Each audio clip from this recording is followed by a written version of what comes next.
পিরোজপুরে চাহিদার তুলনায় ৩,০০০-এরও বেশি কোরবানির গরু প্রস্তুত রয়েছে।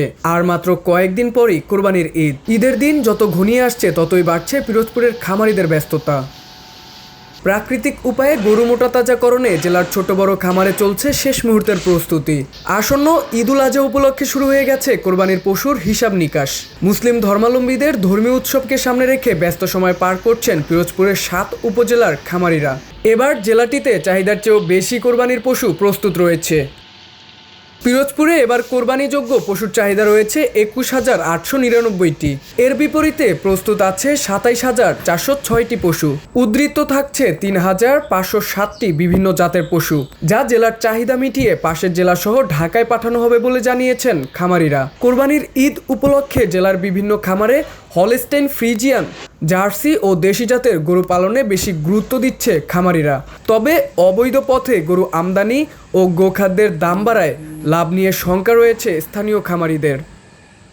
আমাদের গরু তো মনে করেন ৬০-৬৫টার মতন ছোট বড় মিলেই আছে।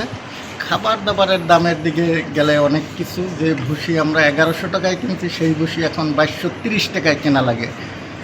এই দিয়েই মালিক একটু মোটামুটি নিয়ন্ত্রণে পারতে আসে না, যতটা খাবার দেওয়ার কিন্তু দিতে পারতে আসে না, যার কারণে এইটা নিয়ে খাটাখাটনিটা একটু ট্রাম্প এবং লালু এই গরু দুইটা নিয়ে খাটাখাটনিটা বেশি লাগে। কোরবানির উপলক্ষে আমাদের যদি ইন্ডিয়ার গরু আসে আমাদের খুবই ক্ষতি হবে, কারণ আমরা সাধারণ ক্ষুদ্র খামারি যারা আছে তাদেরকে মনে করেন বছর শেষে একটা লাভ, এই গরু বিক্রি করেই তাদেরকে একটা আশা ভরসা থাকে যে এই বিক্রি করে কিছু করবে বা কোনো কিছু।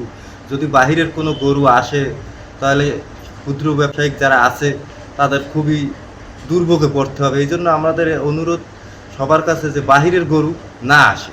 প্রাকৃতিক উপায়ে গরু মোটাতাজাকরণে বিভিন্ন পরামর্শ সহ বাজার মনিটরিং ব্যবস্থা করছেন বলে জানিয়েছেন জেলা প্রাণী সম্পদ কর্মকর্তা। অসৎ উদ্দেশ্যে কিছু খামারি যাতে আমাদের স্টেরয়েড বা হরমোন জাতীয় ওষুধ ব্যবহার করতে না পারে সেই জন্য আমাদের বিভিন্ন মেডিকেল টিম কাজ করতেছে এবং তারা সার্বক্ষণিক মনিটরিং করতেছে।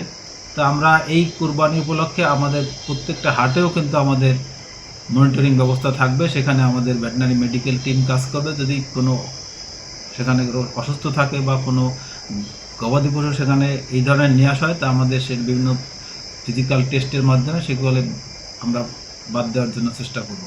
চাহিদার চেয়ে বেশি পশু প্রস্তুত থাকায় লাভ নিয়ে শঙ্কায় পিরোজপুরের খামারিরা। সংশ্লিষ্টরা বলছেন বাজার স্থিতিশীল থাকলে লোকসান কাটিয়ে লাভের মুখ দেখবে তারা।